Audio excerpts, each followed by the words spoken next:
we have 1.5 hours, no? So we will see how it goes.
Okay, should we wait for a few minutes, couple of minutes maybe, and then start?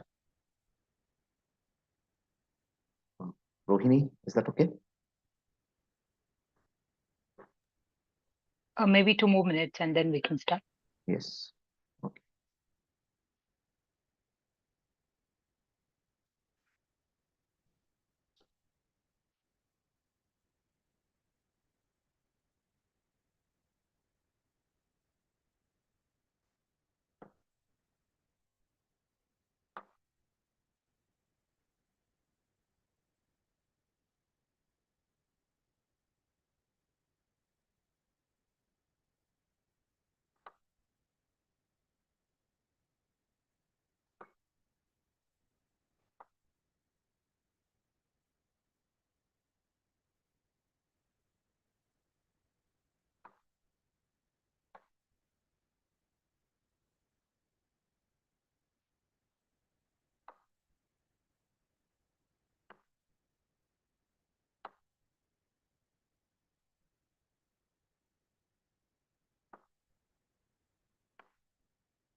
Start कर दो Paresh. Sure. Okay. Uh, Good morning, good afternoon, good morning, people. Welcome to this webinar on fecal sludge treatment plants, lessons that India can offer for the global south. Uh, as we all know, this year 2024 marks 10 years of Swachh Bharat mission, Government of India's flagship program to improve sanitation across the country. And while phase one focused on elimination of open defecation and related issues, we've seen that focus of SBM2 or the next phase of SBM has been on liquid waste management. Particularly, it stresses on uh, safe management, containment, that is containment, transport, and processing of fecal sludge and used water. This is to ensure that wastewater and fecal sludge uh, do not pollute the groundwater or surface water bodies. In this period, the government has also come out with the National Fecal Sludge and Septage Management Policy in 2017, which acknowledges the large-scale dependence on on-site systems such as septic tanks and soak pits, and it also acknowledges the lack of treatment uh, to fecal sludge that is emptied from such on-site systems. As in the and over these years, we've seen different models come up for streamlining components of the FSM service chain, that is collection, transport, and treatment, and they've been demonstrated across the country in urban and rural areas. While there have been very successful demonstrations of particularly of FSTPs, uh, the component of the service chain that we would want to focus today, there are a lot of challenges. One of them is either the facility is over or under designed, and which is a result, in terms of operations, and which is a result of design or other O&M issues which are related to other components of the service chain as well. And other issues, of course, are about shortage of land, inadequate infrastructure, lack of desludging trucks itself, lack of trained personnel and safety equipment, failure in operations, maintenance, etc. And all of these together compound the problem. So this way, we will focus on FSM from India and lessons from FSM that emerge for the global south. We will do this in an informal conversation mode. We have participants from three organizations that are deeply embedded in practice in India: CSE, EcoSan Services Foundation, and CDD. And we'll look at we'll try and look at three different components of the or three parts of the webinar that the webinar will focus on. One is about the conceptual understanding of appropriate FSTP treatment technology and applicable standards. Second is the emerging design lessons for infrastructure and related modifications. And third is about planning and operational challenges of transforming a solution which was largely restricted to institutional settings uh, till about a decade earlier into a larger city level or even a cluster level solution. So what we'll do is I'll first get into a few housekeeping rules, and then we'll start with asking. We'll go in a informal conversation mode where I will ask the panelists a few questions, and they will respond. And if you have questions, please feel free to put them in the chat box, and we'll or raise your hands, and we'll give you an opportunity to ask it yourself. When you are asking questions, please switch on your camera if possible. And in all other times, please keep your microphone in mute mode. So we have three speakers, as I said. I'll quickly introduce the three speakers. We have Depinder Singh Kapoor, who is a director of the water program at Center for Science and Environment, New Delhi. He is a senior development and WASH expert, and he has worked previously with the national government, with international and national development agencies, including WaterAid, CARE, Oxfam, WSSCC, SPWD, and AKRSP. He's led research and advocacy initiatives in livelihoods and WASH, and has contributed to development of urban capacity building, capacity development frameworks and approaches, especially his work at NIUA. Dhaval Patil is a director of Saniverse Environment Solutions and general manager of operations at the EcoSan Services Foundation. He has a MSc in Hydroscience and Engineering from TU Dresden, and over 10 years of experience in the field of sustainable sanitation and water management. He's worked as sanitation specialist, focusing on wastewater management and FSSM for national and international development agencies. His their company is provides technical consultancy in field of FSSM, river pollution abatement, and its rejuvenation, and occupational health safety to the states of Telangana, Jharkhand, Manipur, and Odisha. He's also worked as lead trainer for multiple organizations across the country. And finally, we have Krishna Swarup, who works as a senior project manager at CDD India. He has experience of over 13 years across diverse roles and sectors. He currently anchors the FSM vertical at CDD India, focusing on monitoring and evaluation, treatment process optimization, hybridization, and capacity building. Some other hats that he dons at CDD include strategic planning, business development, organizational IT, amongst others. Before joining CDD, he worked with KPMG India and Cognizant Technology Solutions, uh, where he covered multilaterals, urban development departments, water, sanitation, and electricity utilities, publishing houses. Assignments during these tenures have helped him develop a breadth of perspectives and hone his skills in program management, stakeholder engagement, strategic consulting, and business process reengineering. Uh, I welcome the panelists and our participants again on behalf of organizers of this webinar. In my own experience, I feel this is a very pertinent the pertinent question that the webinar tries to answer, and it is very timely given that we all know that uh, safely managed sanitation is still a long shot for a majority of countries in the global south, and if on-site systems plus FSM is the easiest and or probably the quickest way to achieve safely managed sanitation. So I welcome you all again. Uh, I'll start with a few prompts for each of the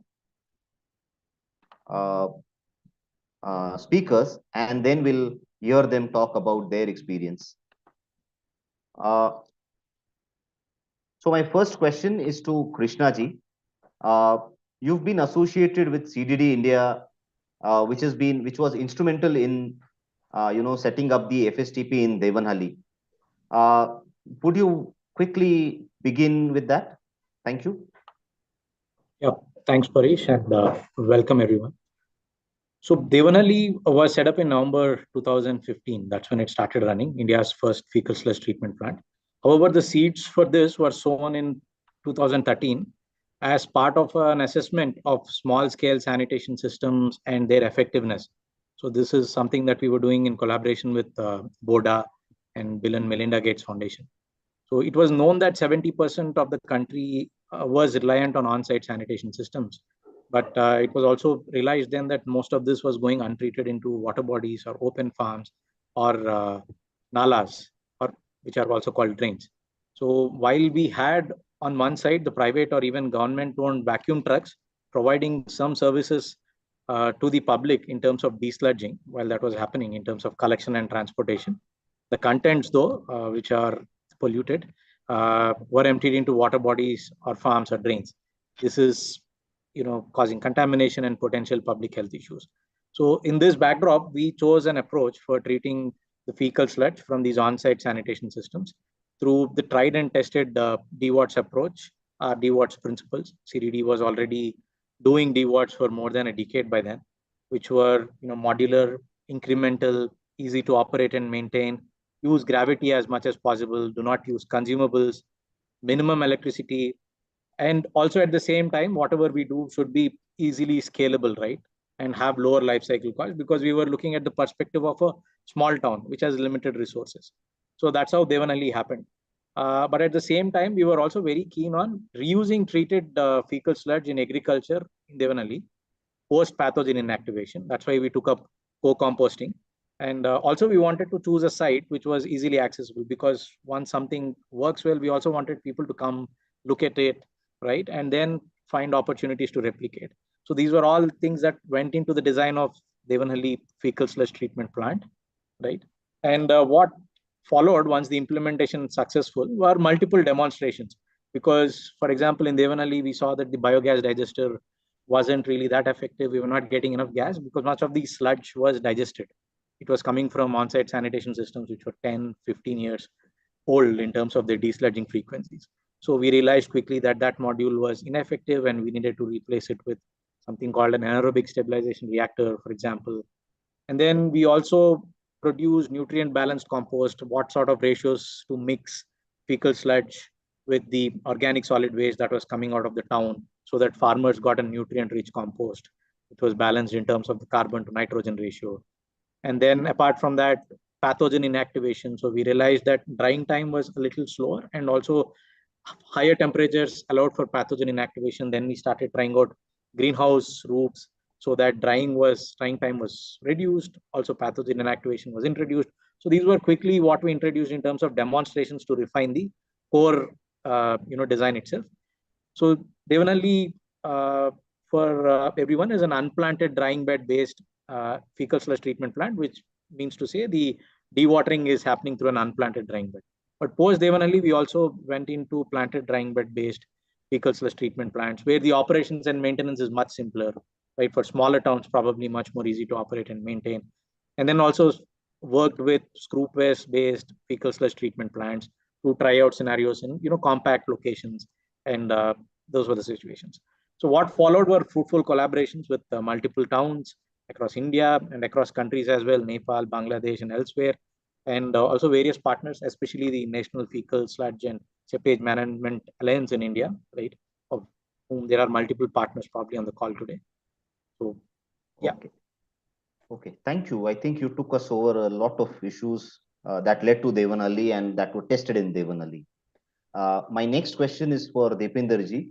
Could you please tell us about how you became part of this FSSM journey in India? And we understand you've worked deeply with multiple states in India. Could you please take us through that journey? Deepinderji, please unmute yourself. Thanks, Paresh. And on behalf of all of us, I would like to welcome all the participants. And the purpose of this webinar is a discussion on the experience and lessons from India. So keeping that as the focus, we are exchanging in an informal manner several things, and we would like to engage with the participants also in this webinar, where we can share and discuss things rather than us only presenting what we know. So I can give you a brief background about FSM in India, because I'm perhaps the oldest amongst all the participants here in terms of age and also my association. I was joking with Paresh that his PhD is to be completed on FSM and he should do that fast because the FSM project as it was is kind of withdrawing from India. So it's good that, we have with us Paresh also, who has also been part of this experience. So the experience in India, I can briefly tell you, started in 2014 when under an initiative of PMGF, non-sewerage sanitation was introduced as FSM. Why I'm saying is because at that early stage, not many people understood what FSM is. And finally, it became fecal sludge and septage management as an acronym for India, considering sludge and septage as two aspects of our septage management priority in India. So the initial days in 2015, PMU, Project Management Unit, was set up in the Ministry of Housing and Urban Affairs. And the initiative started with the alliance forming around that time, 2015, the National Fecal Sludge and Septage Management Alliance, the PMU starting in the ministry, and then the ministry issued one of its first letters to the alliance members, including CSC, SEP, NIUA, CDD, everyone, that you initiate projects on septage management in 2 towns each. So I remember distinctly that letter, which was allowed us an entry into what was a very restricted seaward system sanitations in India. So CSC has been highlighting this fact that FSM is a paradigm shift in sanitation systems in India. We didn't realize it at that time. I would say in 14-15, for us, it was more in terms of understanding the infrastructure for FSTPs and co-treatment. But at a very fundamental level, it was a paradigm change in the sanitation systems thinking from centralized to decentralized. And more of that we will get into when we talk of design thinking, because with every achievement, there is also a pitfall. So non-sewer sanitation started being talked as decentralized sanitation systems, which was a mistake at that time. Devanhalli, of course, was the first pilot project, and PMGF funded FSTPs as pilot projects in Maharashtra, in Tamil Nadu.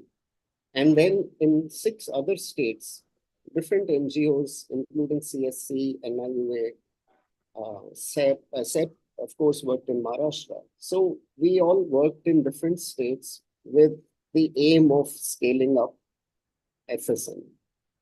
And then there were, I would say at this stage, because it's the beginning of the webinar, I would just say, what is the legacy we have left with? That is what is important. At some stage, we will come to that. But I think having that kind of a start and the kind of momentum it received and the kind of where we are at the moment, we should talk at some stage on the legacy we leave behind. And that can be the basis. So I would just end here and come back later on in the discussion. Thank you. Thank you, Deepandarji. My next question, thank you for taking us through this whole journey and relating your journey with the India journey and where it all began. And next I'll reach to Dhaval. Can you tell us about your association with the FSM journey in India? You meaning you and the EcoSan Services Foundation. Thank you.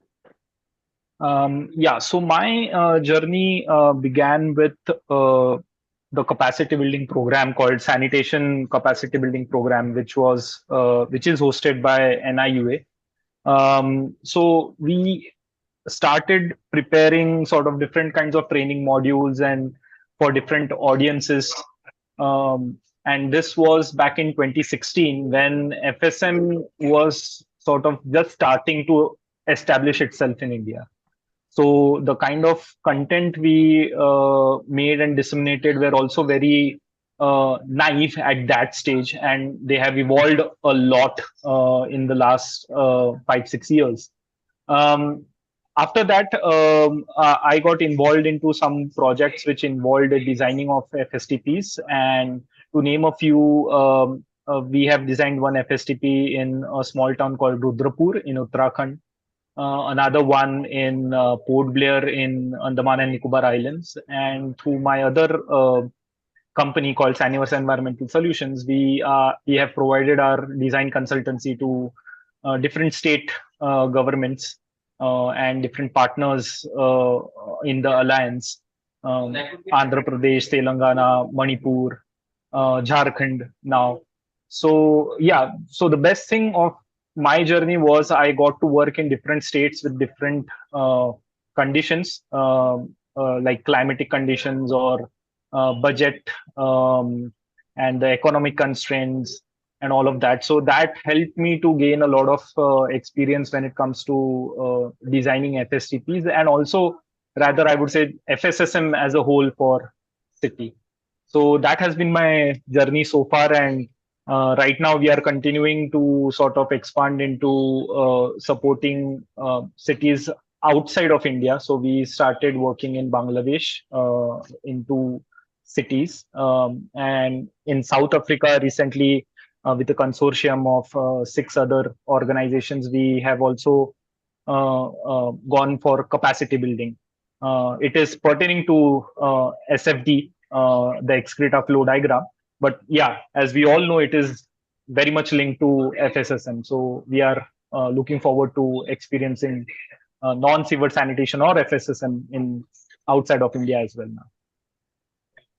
Oh, excellent. Thank you. So just to quickly sum up, as participants would have noticed, we have practitioners who have expertise in different domains within the FSM. We have Tawal, who started with capacity development and ventured into consulting services. We have Krishnaji, who's worked extensively as a technology service provider, and CSE, who's been supporting state governments at the entire service chain to manage the entire service chain of sanitation.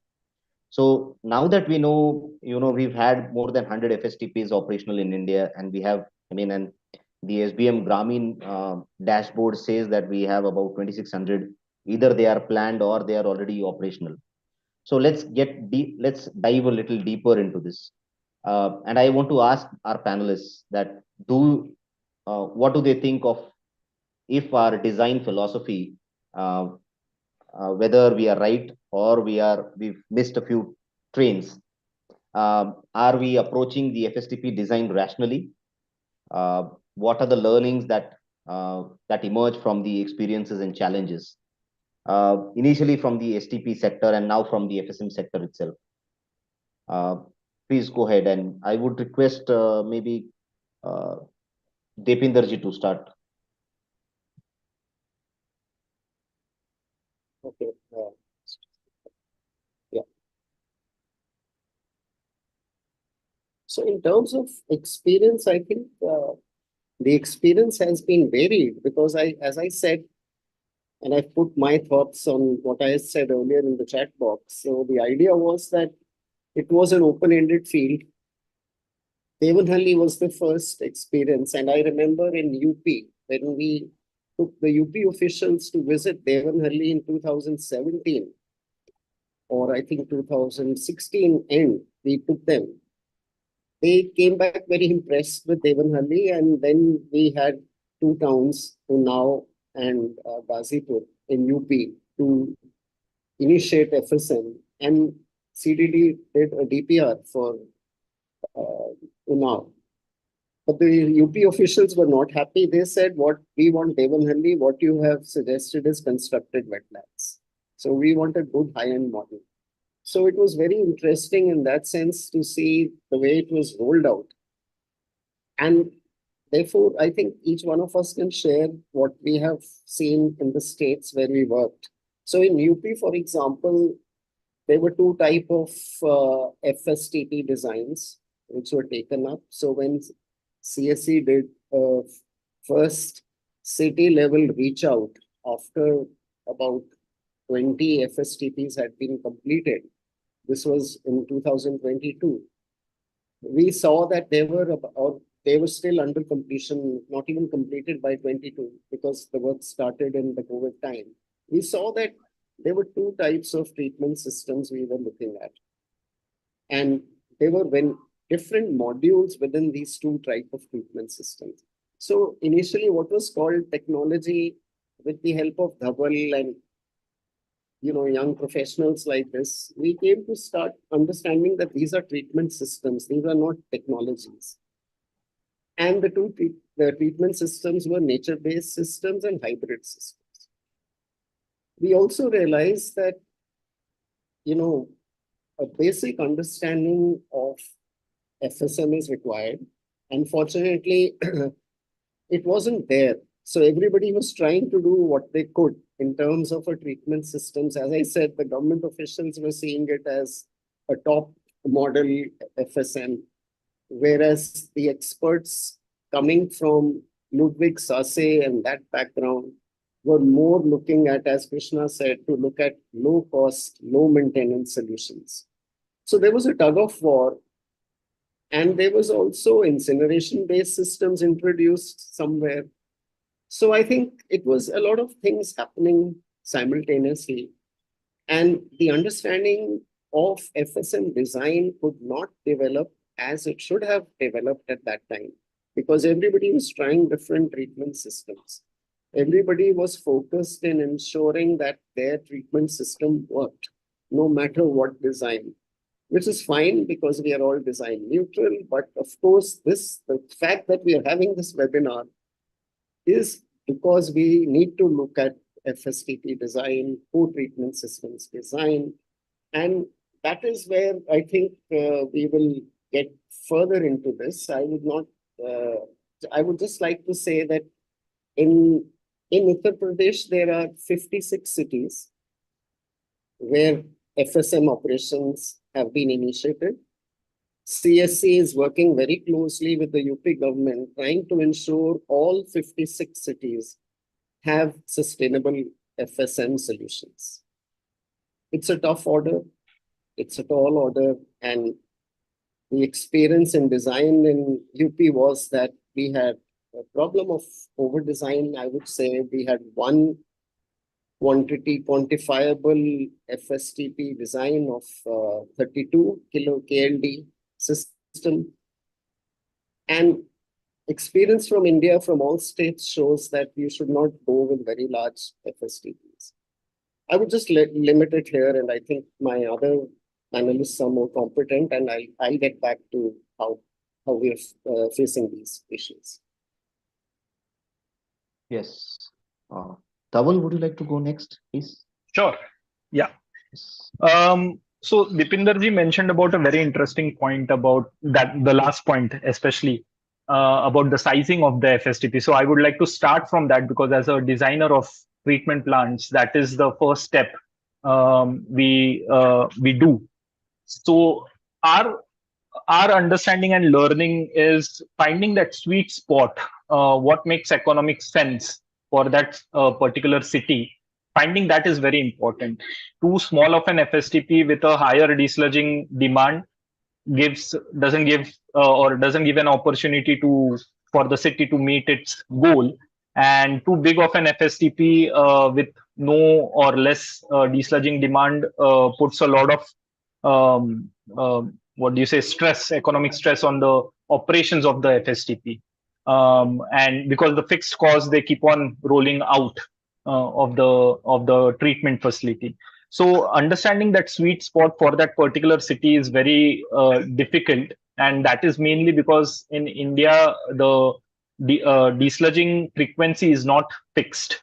It is not regulated yet, and that's why identifying the design capacity of the treatment plant is very crucial for the sustenance of the FSM chain completely for that city.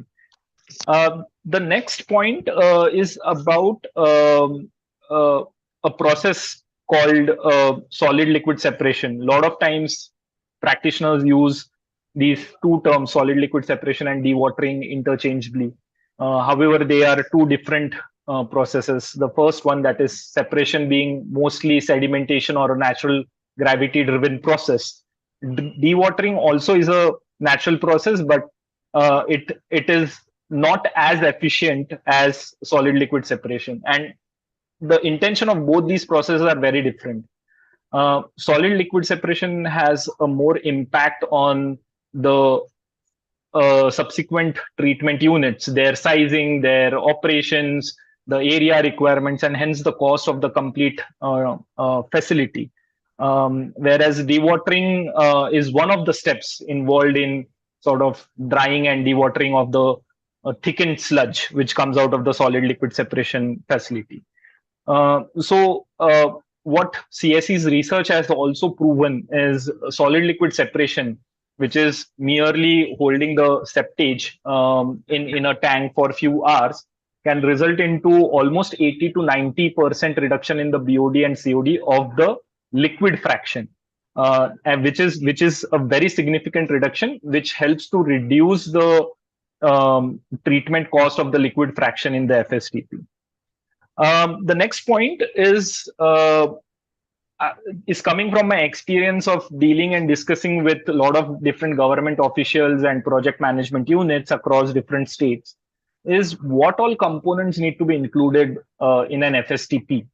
Lot of times, so I for the sake of simplicity, I usually divide these components into two baskets. One is the treatment components, which actively treat all the waste coming into the facility. The other are non-treatment components.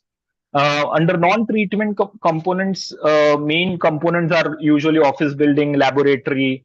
In certain treatment facilities, FSTPs, I have also seen staff quarters being built, parkings, compound walls. All these things add on to the cost significantly. In certain cases, when we were evaluating certain tender and bid documents, we realized that over 60% of the cost of building the facility was going into these non-treatment components, which again goes against the principle of providing affordable sanitation to masses using FSSM. So there has to be a good understanding as a designer and planner of the treatment facility. The practitioner needs to understand as to how much weightage one needs to give on the treatment or non-treatment components. Especially even in non-treatment components, the components such as pathways or the internal roads where the heavy vehicle movement is going to happen, those are very crucial, because if they are not built, they will directly impact your operation and maintenance schedules. But for example, compound walls, if you don't have high vandalism or theft issue, then you can go with a simple barbed wire instead of having a 3-meter huge brick masonry or stone masonry wall. So FSTP components plays a huge role in the costing and design of the treatment facility. The layout also plays a big role, because nowadays land is seen as a asset by most of the urban local bodies. And when we don't plan the treatment facility properly, you end up taking up a lot of land, which can be sort of deterrent to taking FSSM as the solution for the city. And lastly is the chaos which I have seen when it comes to treating the liquid fraction in treatment facilities, FSTPs in India. With the business booming of FSTPs and a lot of states coming up with a lot of tenders for FSTPs, there were a lot of these small STP providers which got into this business, and they came up and they started giving aerobic treatment solutions for treating the supernatant or the liquid fraction, and without even solid liquid separation. So that means there is a 3000 mg per liter BOD being treated using aerobic treatment facility, which doesn't make sense because the regulation says you need to bring it down to 10 or 20 mg per liter based on where the FSTP is located. So again, it doesn't make any economic sense. And then a lot of STPs, smaller STPs, they were soon made defunct, or because the recovery of money was not happening. So those are the two bits from my side on the design approach. Thank you. Okay, thank you. Krishna ji next. And I would request you to focus on handholding contractors and ensuring quality of works, since others have covered other parts. And if you have, certainly feel free to add. Thank you. Sure. Yeah. Right. I think probably the challenges will also be more interesting to the audience. We'll continue to stick with that. Right. So before I get into the contractor part, we would like to draw attention to our work even before the fecal sludge treatment plants, right? That we were always trying to keep designs as simple as possible so that local contractors could execute it, because we were looking at small scale systems based on our extensive experience of working with contractors based on DWAT's approach. Right? However, doing something similar in a government context, right? Now, fecal sludge treatment plants were being implemented at a city scale. And once it is at a city scale, so we had engineers who are typically exposed to the STPs, right? So their understanding of, shit, if we have to put it simply, was more from, the sewer network side or the sewage side. So for them to understand fecal sludge as a different, demand, and how it is different from sewage in terms of its solids percentage, and the nature of contaminants and the types of challenges it poses, was a little different. So that itself was an education in itself. And then to sit through and explain the BOQs, for example, module by module, item by item, right? Why this particular process is working in this particular way, what is the use of this particular module, how does it add to the treatment. So in the first few fecal sludge treatment plants we designed and got implemented, it was almost, working with the engineers to explain them this entire process and get for approvals, we had to do this, to go through an entire process explanation, and then going down to the BOQ level, and then taking them through the DPR. So it is still happening these days, but probably more so in the rural space. But typically, this was what we started out with. And in a way, it was good because it strengthened our process and also comforted the officials in terms of what they were taking up. When we are starting something new, I think this level of involvement and hand-holding becomes necessary. So this was at the, the official level for the urban local bodies. And once this has happened, we learned quickly through able engineers and officials in the first couple of years. Of course, there were scenarios where people had no doubts at all. They were convinced. So that's also scary sometimes, because no doubts is like, right, given that experience. So that was another side of the coin. And once that happened, the main challenge came in the form of working with contractors, because they come through the tender process, which is typically L1, right? L1 is low cost. So whoever bids the least cost for the set of quantities that have been put in the tender, so they come on board. So, and here I think we should appreciate that the DPR, the detailed design, the detailed project report, and the BOQs are something in our control. But once it moves out of there, it's not as much in our control. And once we have the contractors, we need to work with them. And typically, we know that, the quality of work is average, the timeline of execution always behind the schedule. And typically the craftsmanship or the workmanship, it is a little poor, right? And then we are working with this sort of people and trying to execute a very well done fecal sludge treatment plant, because the image everyone carried was of Devanali. Devanali, if you even see today, is impeccably, organized in terms of its layout, how it's landscaped, right? However, to execute the same in every ULB, we need to have every detail meticulously planned and done.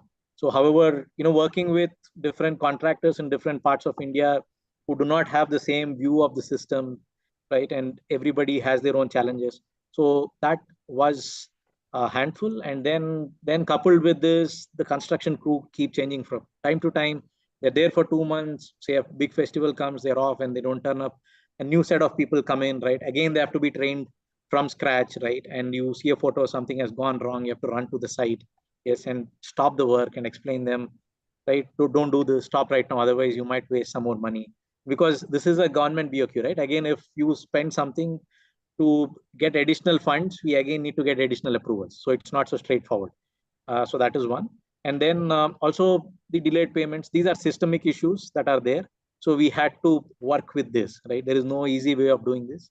That's the level of handholding that was required. That said, everything was not a challenge. We appreciate and also understand that this is the level of effort that has to be put in the initial stages or nascent stages, wherever we are going.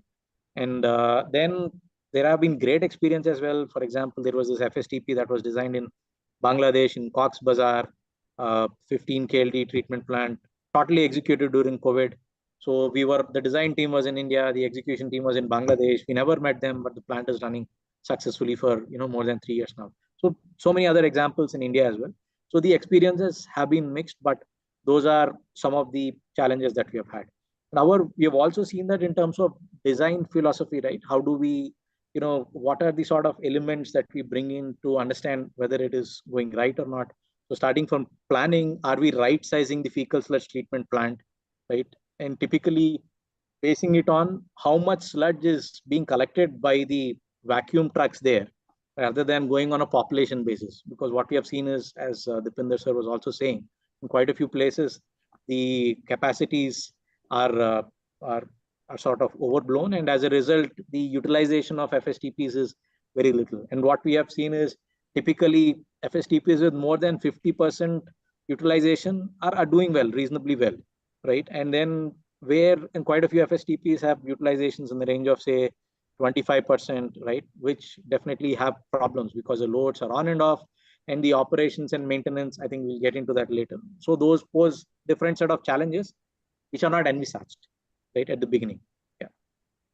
Yeah, you've led us well into the next issue that we would like to discuss. And I see Dipinderji raising hands. Yes, sir, please. Go ahead. I see on the chat, we have Punita Naidu from Malaysia. And, in the initial part of FSM work, Malaysia and Devanahalli were the kind of two examples we had. Many people used to visit Malaysia and many people used to visit Devanahalli. So I had asked Punita, and I also see Stephen is also there. So if at this stage, if they would like to share anything which they have heard from the India experience, which either resonates well or doesn't resonate well, if they want to, come in, we would be very happy. We want to do this in a conversation mode. So Punita, if you would like to come in, if you are still there, please raise your hand and, Paresh or the host can admit you. Similarly, Stephen, if you are there also, please.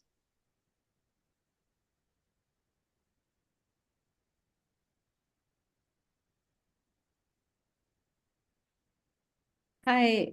Can you hear me? Yes, very yes.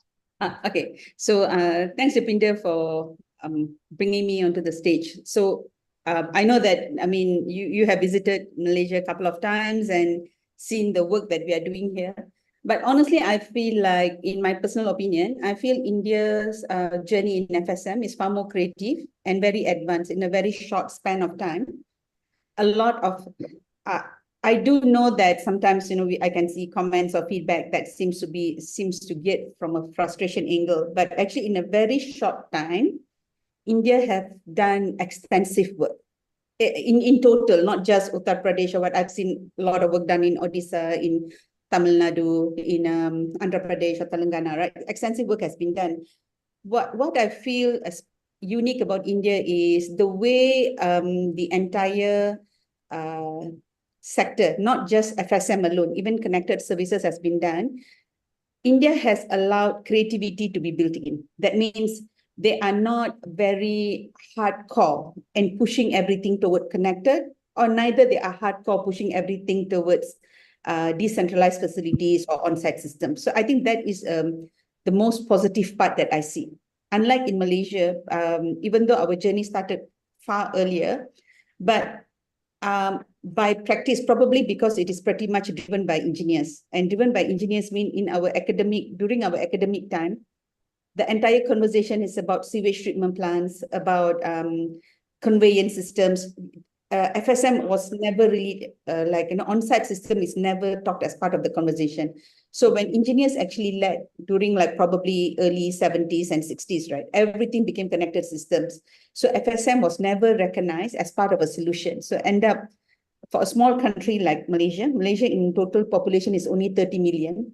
That is like what, barely 10% of Uttar Pradesh population, but we have 7,300 treatment plants. And we have like about 5 centralized sludge treatment facilities, huge facilities, but that is extremely underutilized. So I do see that because when any policies is very geared towards approach rather than outcome, we may end up with that solution. So right now, I think India is at that probably at the balancing age where need to decide, move away from technology-driven approach to outcome-driven approach. I think that will be a very critical stage. Otherwise, you may end up with policymakers who will be geared to a technology rather than outcome. Thanks a lot, Punita. Thank you. We also have Dorai raising his hand. Dorai, you've been also one of the mentors for a lot of us in India and from Malaysia, sharing your experience. And you've been to various cities like Punita. You've also visited India a couple of times. If you would like to also share your ideas, please. Punita has given us good marks on. Yeah, thank you, Depinder. I see a lot of my friends here also. I think my involvement with FSM in India has been around the time that you started, 2014, 15, and I think one thing that has happened in India, which I notice is in the initial days, I think it used to be which is better? Is it a sewage system or a on-site system, which is better? Should we do FSM? Should we do sewer? That kind of thing was going on. And I think it is gradually moving towards a regime where we know that we have to coexist. It has to coexist. And that is some realization, like what Punita said, we also got over the years. And now we talk about appropriate systems. And we know that no city can be 100% sewer. There will be some on-site systems which will continue to exist. And therefore, we have to plan that way. And that is where I think if the city has a big enough FSM component, then an FSTP makes sense. Otherwise, a co-treatment makes a lot of sense. And it needs to be done properly, which I see happening in India, very, very widespread co-treatment proposals which are happening, and they're all being done properly, rather than, I think in the initial days, I've seen co-treatment in some cities in India where they just dump the sludge into the sewers, into the manholes and things like that. So I know the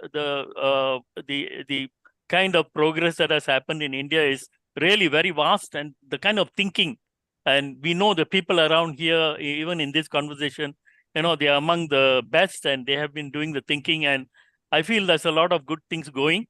Maybe there should be more forums like this which inform the government as well, so that the government policies and directions are also driven by professional people from practitioners in the industry. Thank you for the opportunity to speak, Depinder. Thank you. Thank you. Over to you, Paresh.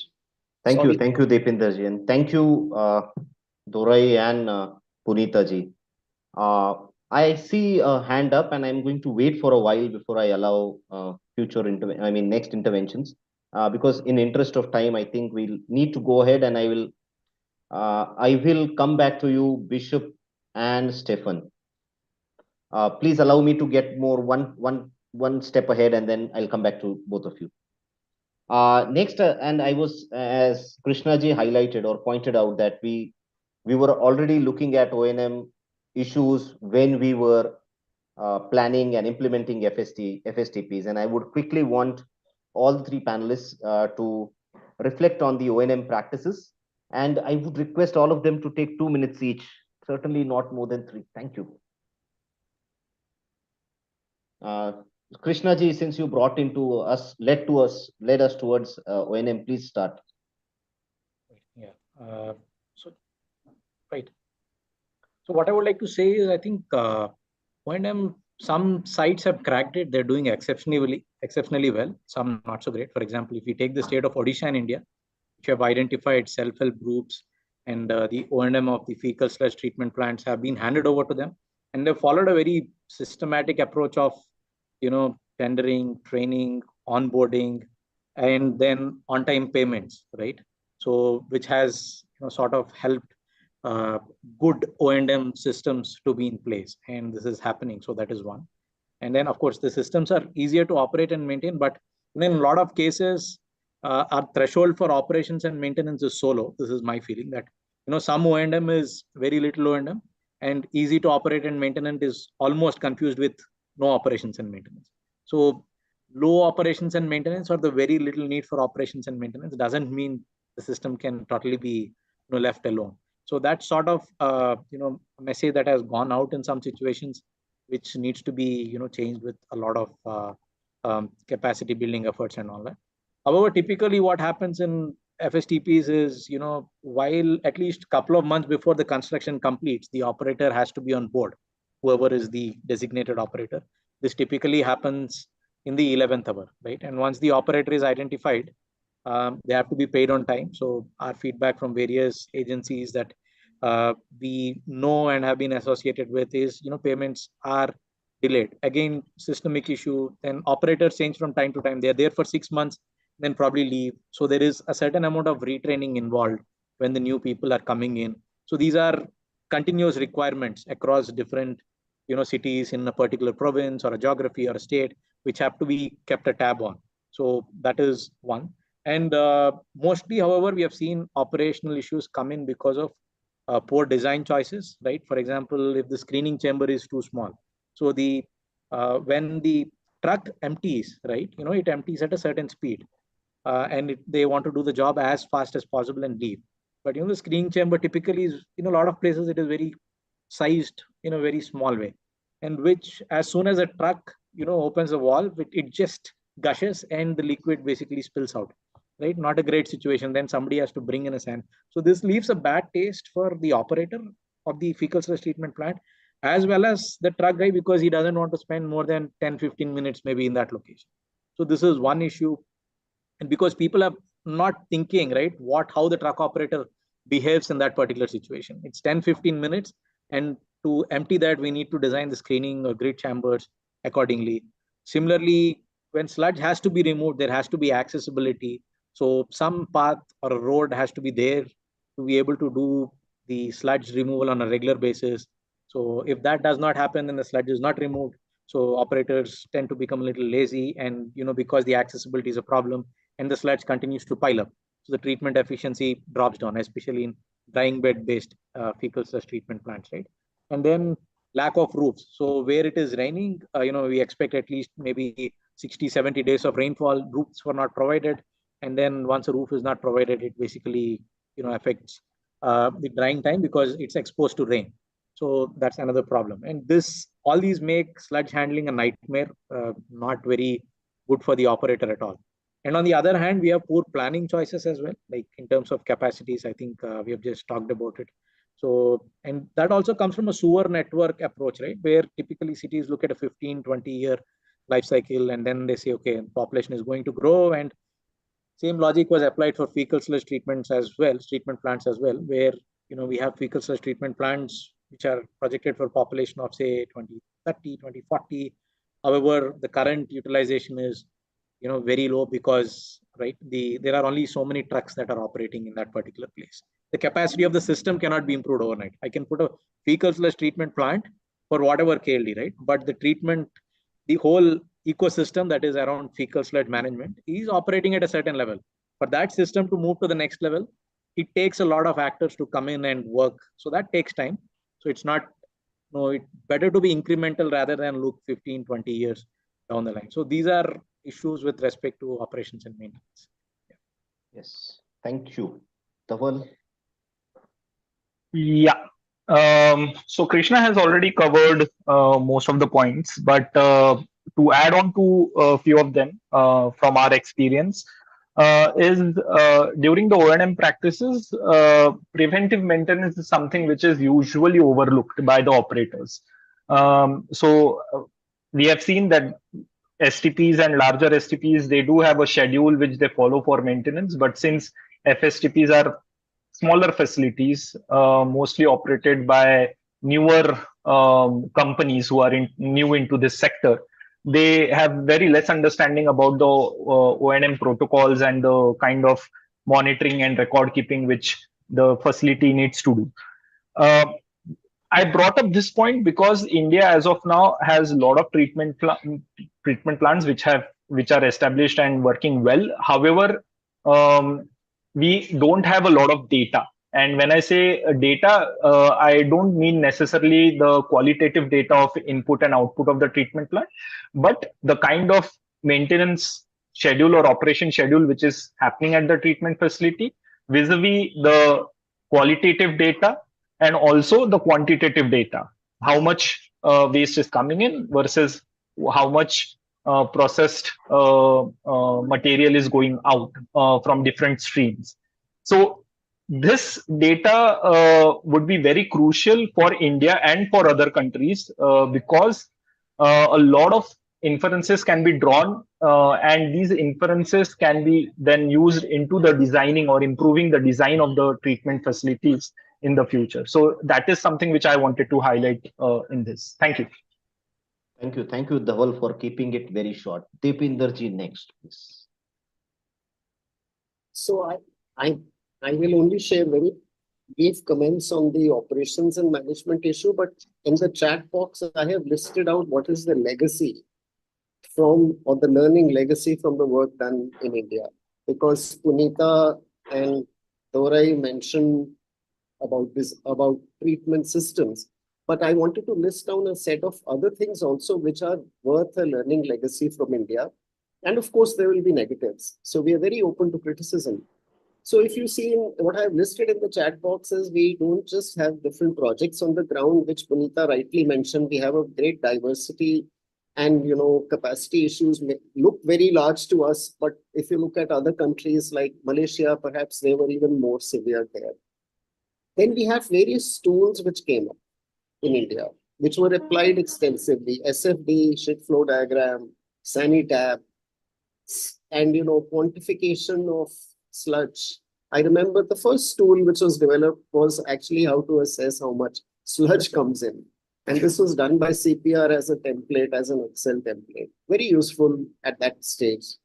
And then we, of course, have the scaling up experience of Odisha, which can be a full webinar. And I see Prasanta Mahapatra is also here, and Jyoti was saying we should give it, but we won't have so much time to delve into a full expose, but just to recognize that this is what we have as lessons. And then if you look at capacity development, we had 7 modules, like in which Dhaval was also involved. So very defined, not just high quality 7 modules, but also a strategy of how to do FSM as a normative strategy, and then also an analysis of capacity development work itself. And of course, documentation of FSM work, which CSE has done, I think, the best. No other state in India has actually documented what is happening on the ground. And it's a little sad today that a lot of the work, good work is, this is where the O&M issue is also hitting us. That had there been a follow-up to see what is working, what is not working, then we would have been able to ensure that a lot of the good work which was done is addressed. And that doesn't cost much. So what CSE is doing in its latest standard operating procedures for O&M, and I think Stephen will also like it, is the fact that we are going irrespective of the faults in the module. We can't at this stage, set right the designing faults. We are saying, let's try to run it with all its faults. So I think that is a very nice learning.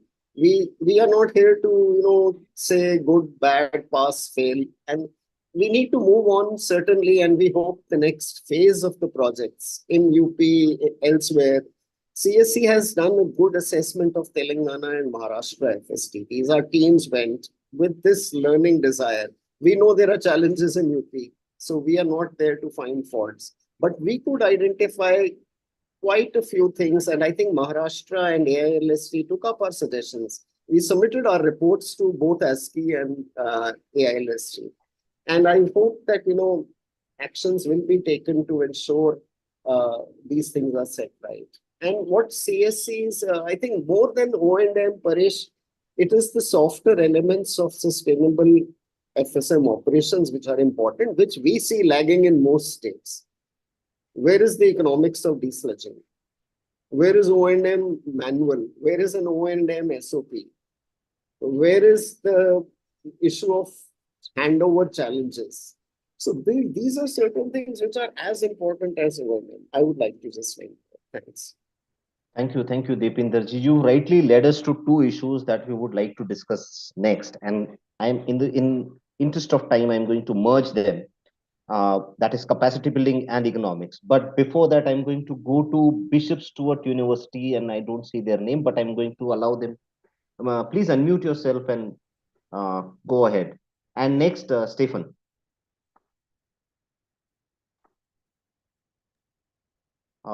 Bishop Stuart, can you please unmute yourself and go ahead? Yes, please. Yes.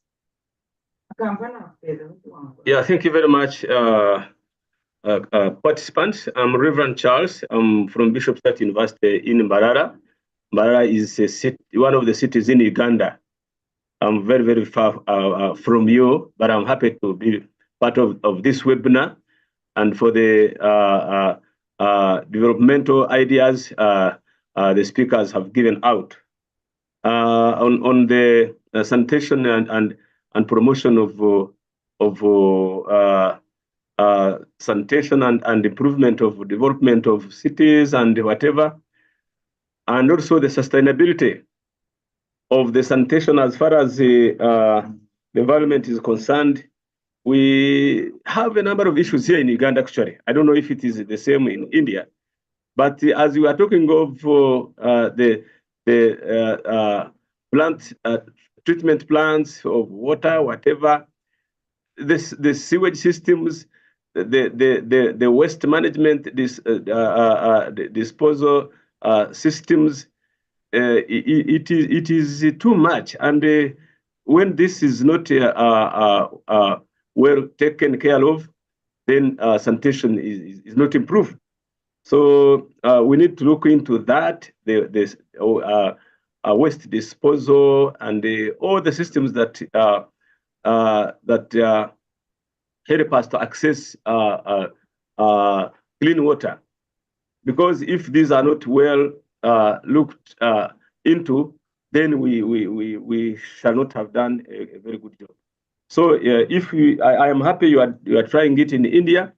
In fact, I wonder if there can be a kind of partnership, because for us, I am in a university here. And the university, of course, as you are aware, those are some of the things we do. We do research and make solutions to problems. And I was appealing, actually, to this team, that if there can be a partnership with the university, one of the universities in Uganda, where I am, Bishop Stuart University, then you can add on your knowledge, and we can partner and we help each other to improve sanitation, both in India and here in Uganda. I want to say thank you very much. It has been very, very interesting. Thank you, Reverend Charles. And I would like to bring to your attention that all the partners who are speaking here today, they have all worked across different nations in Africa. And feel free to write to them, offering or jotting down what do you want to do through partnerships. And I'm sure all of them will be very happy to continue. Stefan, could you go next, please?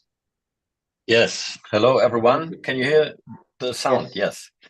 All right. So thank you very much for the privilege of being part of this wonderful webinar. It's exactly what is needed. My name is Stefan Reuter. I have been working for 20 years with Borda in Germany, had the privilege to work with CDD and see many of those steps evolving. And I would like to support the points already raised by Punita and by Dorai. it's impressive what has been achieved in a comparatively short time. To me, the key part, as I'm working right now in Africa, hosted at the African Water and Sanitation Association, is creating a platform conducive for learning and not being afraid of sharing good practice, but also failed practices. So the feeding ground for a community to share and learn, to me, is the prime platform in order to make meaningful investments. That means we all have heard from the contributions today that similar to the introduction of computer technology, if you don't have a laptop, you have a problem. If you have a laptop, you have another problem. If you don't have an FSTP, you have a problem. If you have one, you have another problem. So you need to invest into learning how to make it a useful asset in the range of services for basic urban services like water, sanitation, and so on. So sharing about learning from the design, exchanging and keeping on investment into operation and maintenance means that operation and maintenance, like Daval put it earlier, you need to find the sweet spot where operation maintenance where people can be kept and maintained so that they can grow their experience, that there's not too much change there. And that leads to the second part of agreeing on design standards. Probably in the India case, it needs to be done on a state level, overwhelmed by the national CPHEO standards, so that some of those practices keep on evolving, not only in the implementation and tender processes, but also in national standards. For Africa, it means that while, for example, the African Water and Sanitation Association is a pan-African platform for learning, and we need to pioneer and spearhead learnings there together with colleagues from Uganda, Bishop Stewart University, and others.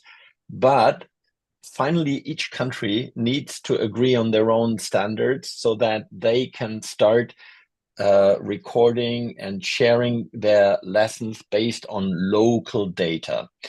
So I encourage to continue the exchange also through the African Water and Sanitation Association with its next conference in coming up in Kampala, Uganda in February next year, and would be more than happy to facilitate growing exchange there. Thank you very much. Thank you, Stefan. And I'm going to take this clue coming from Stefan, Punita, and Dorai about the fast pace when when we move towards the conclusion of this webinar. I'm going to, as I mentioned earlier, we're now going to move towards the final leg, and I'm going to combine the two parts that Dipinderji pointed us towards, capacity building and the economics. And I'm going to start with Dipinderji. Can you please tell us about, and I know that you were part of NIUA where ACBP was, and you've spoken about it briefly, but can you take us about, throw some light on the capacity building experience and the economics of executing and operating FSTPs? And I'll request you to keep it about 3 minutes. Thank you. I think Dhaval can share about the capacity building work because he was intimately involved in that and the kind of modules, why they were developed. I think Dhaval may explain that better. Because we are at the last stage, I wanted to focus on the main point of this economics part. And Sure. Yeah, so I will not do that actually. So my prioritization, or one of the reasons why we are having this webinar is what can we draw in terms of FSTP design lessons from India? And that is again based on my engagement, CSC team's engagement, studying what is happening in Telangana, Maharashtra, Odisha, our work in Rajasthan. And India being so diverse that we realize that there can't be a prescribed treatment system design even for Maharashtra. Maharashtra also has to different climates. And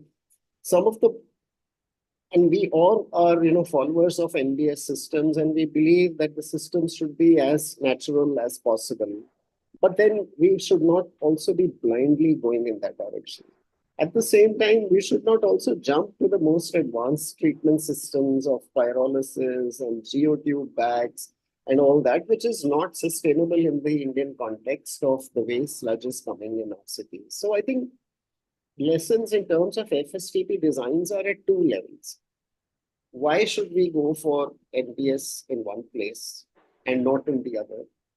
And why hybrid systems are better than purely NBS systems. And this I learned from working with Havel, working with CSC on adapting to the context rather than going by the book. And the second is why we should not go towards these very high-end treatment systems. So I think there the discussion and the experience, the points raised from India is that what is the optimum scale of the plant? Is it 30 KLD where we can go for a liquid solid separation in the way Odisha, for example, has upscaled in its work in one treatment module where there is a settler thickening tank followed by a separation of solid and liquid, and then drying of the solid and the treatment of the liquid through ABR? Or should we, given the fact that Odisha is a very humid and wet kind of a climate, would have hybrid systems would have been better there? And this is not a criticism of Odisha. They are the leading state and they deserve full credit. It's only we are at the drawing lesson stage. Or in Maharashtra, what has been done as a sludge drying bed model from its high rainfall areas in Konkan to Vidarbha and Marathwada. Does that make sense as one model?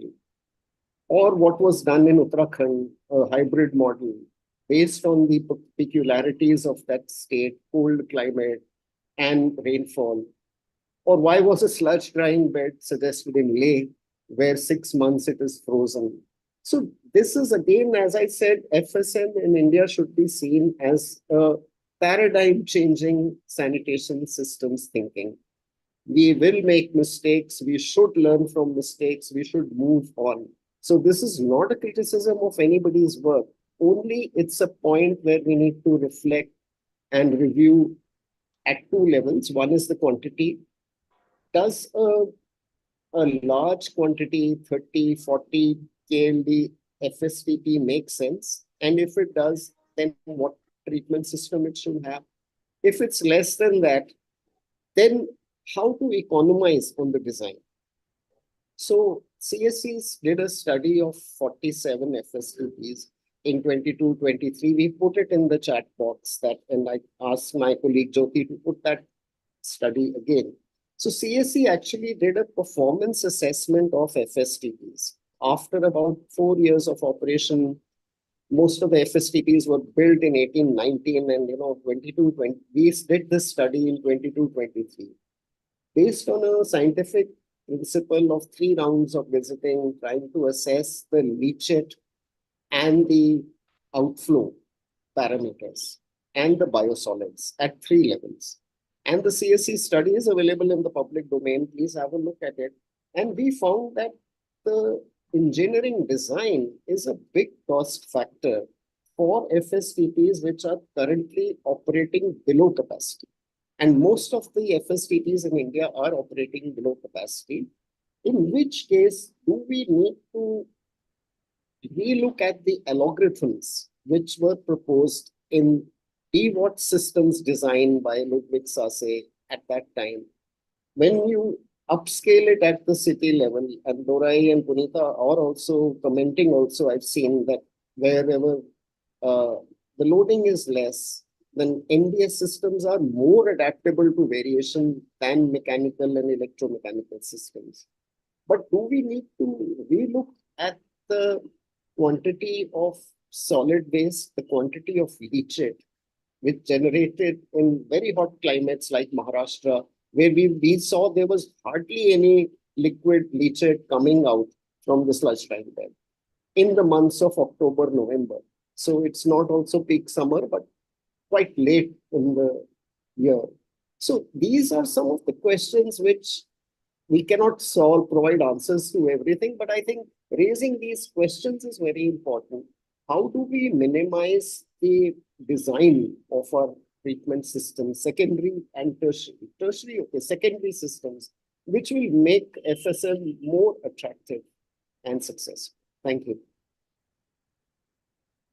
Yes, Tawal, please. Yeah. So thank you, Dipinderji, for handing over to me to explain the experiences with capacity building in India.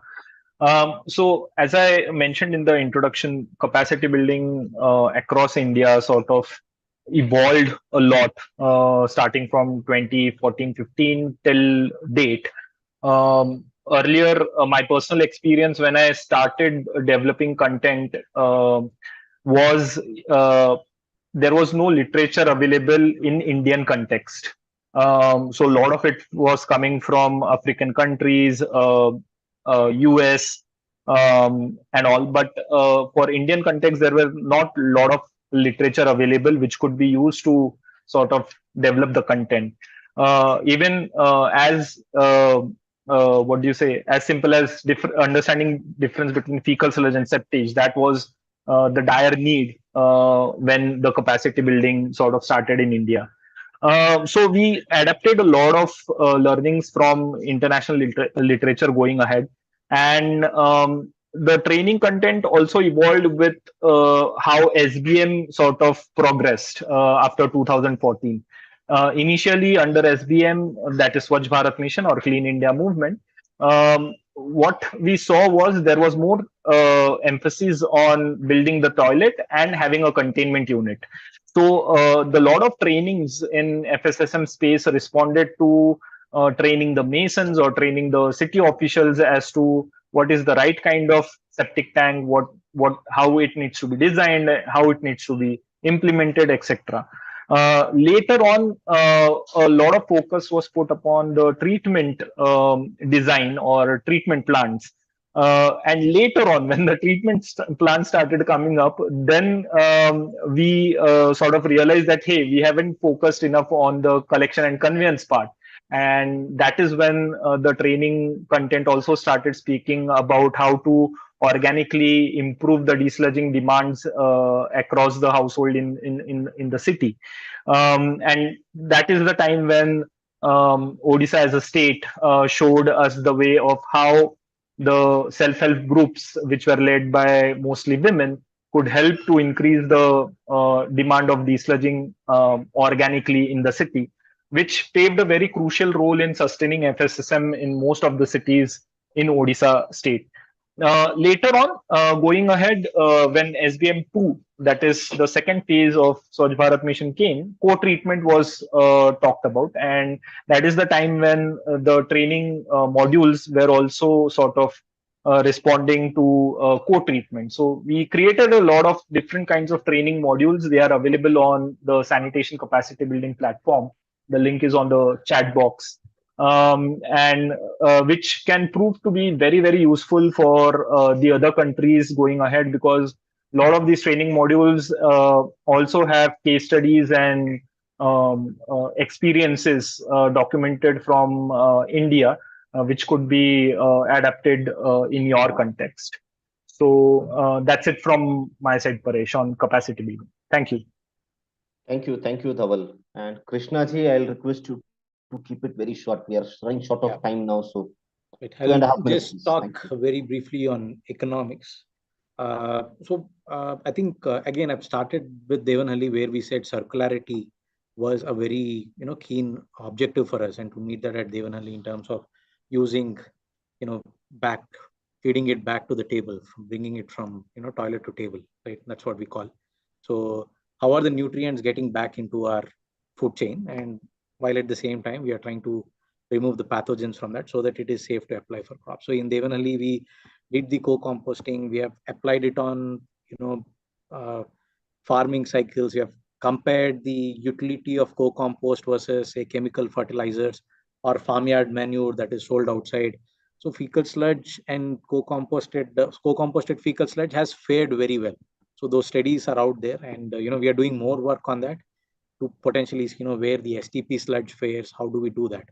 So when it comes to economics, I think we have to look at the entire ecosystem, right? So if you're taking a city, how much land is available in that particular city for potentially taking a fecal sludge treatment? What's the population there? What's the capacity?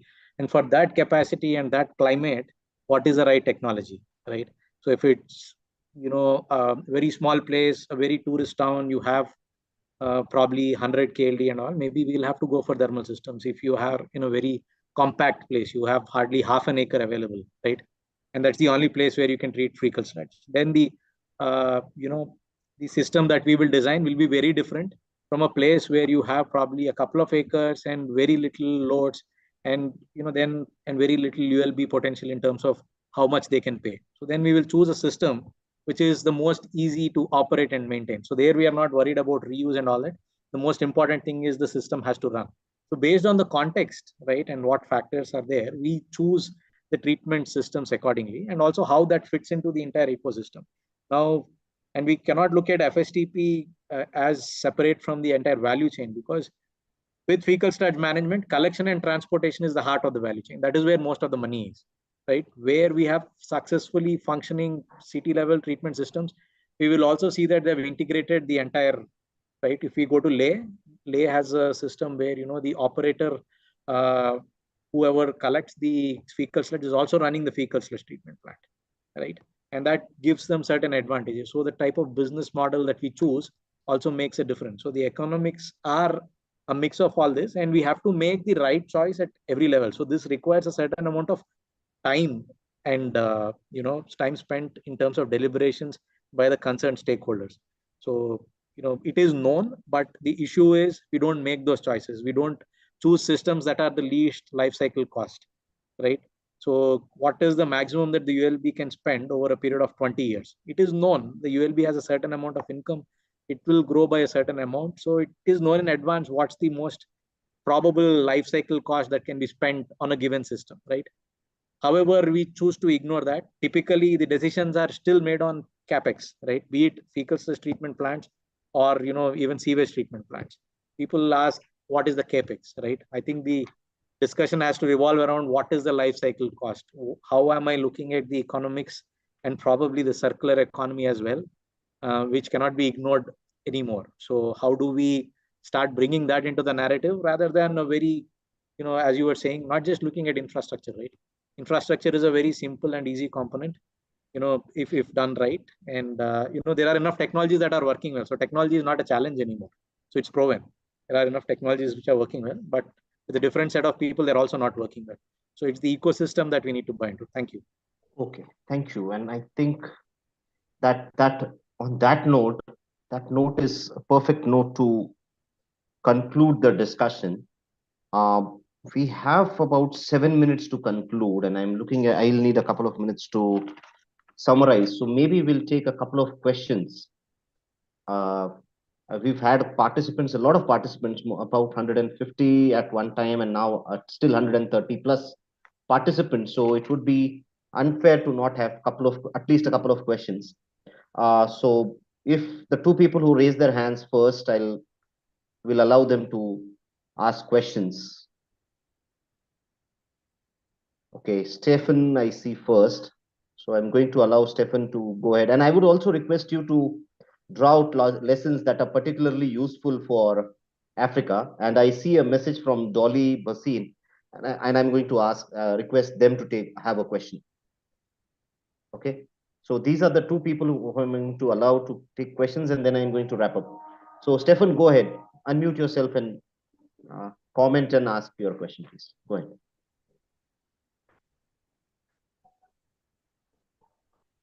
Stefan, you've not unmuted yourself.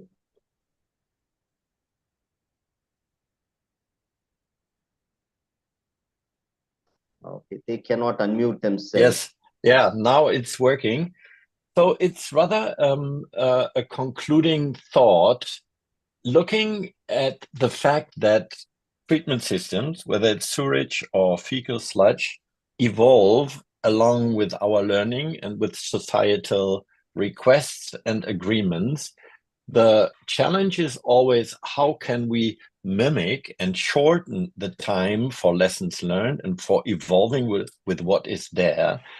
So I would bring back a thought we had at an earlier occasion, going for a phased approach, not building the whole treatment system at once, because obviously we don't have reliable data on how big, how much fecal sludge is coming, and how the technologies are evolving. So securing a plot of land which allows for further development, starting with the full design, but only implementing a first treatment module, which may be the solid liquid separation or something, which may be below the final treatment impact. But as you build, you get the real data, how much sludge in what period. And then after 5 years, after 3 years, you may go and implement the second treatment step, or even then after 10 years, the third treatment step.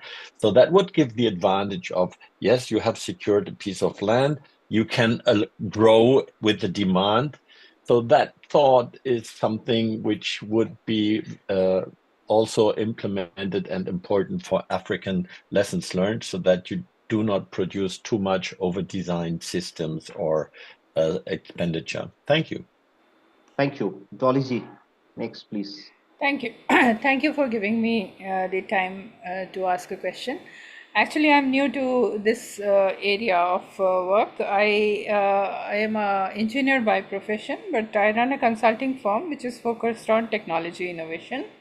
I'm currently trying to enter into the ESG space, basically trying to look at the urban tech and the sustainability initiatives that one can take to really improve the this thing through the use of technology. I've been in the technology sector for last 38 years, and this new practice that I want to build, I'm really looking forward to what are the kind of potential of the solid waste, especially the sludge. How can new entrepreneurs be created in this area, especially using technology, both in terms of really looking at so my focus has been to really build entrepreneurship as well as really look at solving the environmental problems together, so that while we are solving the problem, we also really build the local entrepreneurs who can then take care of actually making business out of the waste which is being generated. Okay. So, any pointers to that in the this thing? Is there any work which has been done? I beg that I really have not studied the subject so well, but I was very keen to really attend this session, and I did attend a part of it. So I'd be happy if somebody could really kind of throw some light and how to go about really finding more details. Yes. Any of you, Dipinderji, Dhawal? Yeah, I was assuming Dhawal, he's an entrepreneur himself. So you're hearing from horse's mouth. Go ahead, please. That's a very nice question, Dolly G. The thing with entrepreneurship is, especially because you have focused on technology, I would say the current ecosystem, especially the government ecosystem around the tendering and contract selection and stuff, that actually doesn't really favor the startups or the entrepreneurs, because most of these projects, they want a well-established enterprise to take up the project. Of course, they also want less risk for themselves, so they have to come up with these criteria to select the contractor. However, when we are talking about FSM space, the larger opportunity is in the collection conveyance of the fecal sludge and septage to the treatment plants. That is the big opportunity where a lot of innovation is happening. IoT-based tools are also coming up. I recently read that UNICEF in Assam has launched their own application for this. So a lot of so I would say for collection and conveyance, yes, the opportunity is huge in India and also in other countries. However, when we are talking about treatment plants, fecal sludge treatment plants, I think I would personally say that the opportunities are really less going ahead unless you come from some reputed academic institutions like IITs and NITs who are very well empaneled into the system, and they also provide a lot of consultancy services to the state governments and ULBs. Thank you. So thanks a lot for the answer. Can I have a follow-up question, please, on I'm this? sorry, I don't have time to allow a follow-up Okay. question. You could please get in touch with Dhaval directly. Okay. And again, I'm sorry, Himanshu and Saikia. I will ask if Rohini, is it okay to extend it maybe 5 minutes? I'll need a couple of minutes, and if you have questions that are very, very pressing, I would allow Himanshu and Saikia, if Rohini agrees, that is. Yeah, maybe 5 minutes, yeah, not more than. Okay, then Himanshu, because I saw his name first. So Himanshu and then Saikia. And please keep it very, very short.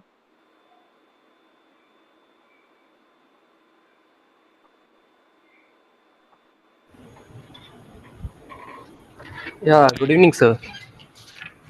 Yes, please go ahead quickly. Yeah, so my question is we have observed these less suspended solids concentration in the STPs. So, what are your views on the co-treatment of sewage and fecal sludge in Okay. STP? Okay, thank you. That's very pointed question. Dhaval or Krishnaji, who would want to take that? Please go ahead. I can take it up. Krishna can, of course, add on to it. Viability, definitely. Co-treatment is a very viable option. Lowest cost, if an STP is already available in your city, that co-treatment provides the lowest cost possible. How it can be done? And the answer is long. I don't want to take so much time, but you can get in touch with me. I think Himanshu, we are already in touch with each other, if I'm not wrong, through LinkedIn, I believe. But a word of caution, which is mostly overlooked when it comes to co-treatment, is the risk which we are putting on the STP. So, if co-treatment is being proposed and recommended in a city, then definitely monitoring of the collection and transportation services needs to be done. So, what is coming to the STP needs to be sort of checked and made sure that it is not going to mess up the biological treatment at the STP. There are numerous examples across India where co-treatment has caused the STP to get defunct. So those would be my 2 bits. And yeah, for the extended answer, you can always get in touch with me. Thank you. Yes, Krishnaji, would you like to add on to that? No, Dhaval answered it pretty well. Okay, Yeah. perfect. And it's Thank you. established. So COVID treatments are running well. We need to go to a few sites and visit that. That's all I would advise. Yeah. Okay, and this is the last question I'm going to allow. Saikia, please go ahead. Hi. Thanks, Parish. We are a company in the Northeast, and we have proudly say that we developed the first FSTP in Assam. It's in Titagarh and still functioning. But I think what we have faced initially in places like Assam, where fecal is a very social taboo in terms of social structure. So we always say that we are constructing a sanitation park instead of a fecal sludge treatment plant, because smell when we're treating, and a lot of other people comes out and say that, hey, these guys are taking your shits and treating it in this space. So we have built a sanitation park, which is more like recyclable items and others. And we have observed that a lot of the nearby folks who comes in the evening, even for a stroll, there is no smell. Someone can eat or have a cup of coffee in that space. So we believe more like we need to build more sanitation park so that the taboo which is associated with this fecal sludge can be removed. And another thing which I want that which we feel that IoT can be a great help. We are working with Guwahati IIT, try to build an IoT based sensor based system. But again, it's a nascent stage right now. But we just need more technology based to keep monitoring, all the process basically to have a more fruitful results basically.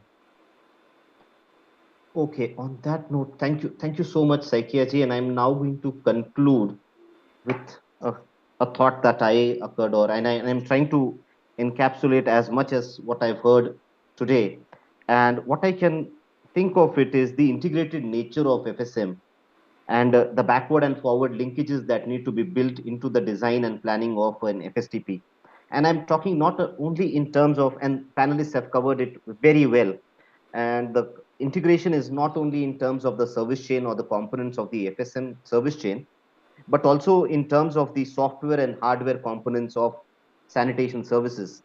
And by software components, one means uh, uh, capacity development, regulations and monitoring efforts, and so on and so forth. It is also integration with other sectors, particularly solid waste management, that came up repeatedly into the discussion, especially in terms of trying to reuse treated sludge. Integration also in terms of how a project is executed, how issues that are not looked at during the construction phase can hamper your operations and management of the treatment system. And final point, which came out because of Saikia's comment, is about the integration of a system or FSM into cultural context. I think that's my takeaway, that this integration of FSM into the systems or into the existing systems, as well as how do you integrate new systems into the existing cultural context, etc., is very, very key. And on that note, I'm going to end this webinar. I thank all the participants, speakers, and organizers for this very fruitful discussion. And I hope we all can continue the discussion on LinkedIn, on Susanna, and all other platforms that we keep bumping each other into. Thank you. I will allow Rohini if she wants to have a couple of minutes, and I will ask her to end the webinar, please. Thank you. Thank you, Paresh. Thank you, everyone, for participating. We'll also sending an email with the feedback. We request all of you to please provide your feedback so that we can incorporate it in the upcoming webinar that we'll be having. Thank you once again. Good evening, everyone. Thank you. Bye-bye. Thanks, Paresh. Thank you, Paresh. Thank you, Rohini. Paresh, thanks. Bye-bye. Pleasure. Thanks, Dhaval. Thank you, everyone.